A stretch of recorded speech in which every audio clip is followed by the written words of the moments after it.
Okay, guys, I've got all my bottles cleaned up from our little adventure yesterday there on the river, and I just wanted to show you these Rumfords first here. So, Rumford Chemical Company started in Providence, Rhode Island in 1857, and they became quite a large manufacturer of various chemicals, and they were really focused on chemicals for baking goods. They really kind of got into that niche and developed baking powder, which revolutionized baking and really changed the game on what was possible there. So most of these bottles, when you find them of this style, are in fact baking powder, although I believe they did package some other chemicals in these bottles as well. They're just not as common. So back then in those days, people were doing a lot of their baking at home and gardening at home. They didn't go to the food store and just buy everything sort of the way we do today and mass consumerism. People were more self-reliant, so they would have been growing their food at home and, of course, making all kinds of baked goods. So a lot of what the bottles that you find at these old sites are often extract bottles for flavoring and baking powders and things of that nature that aligned more with what was common at the time.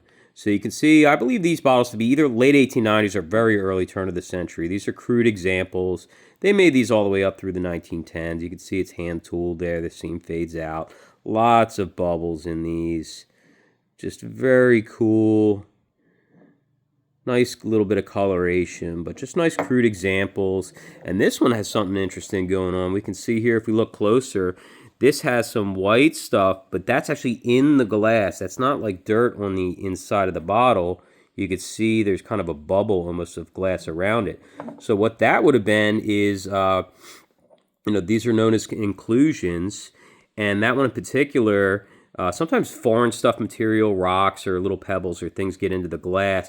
When it's white like that, it's usually the refractory material or the silica-rich bricks that would line the kilns, these vats that they would melt this glass in and then work from with this melted glass and put them into the molds and hand tool them as they went.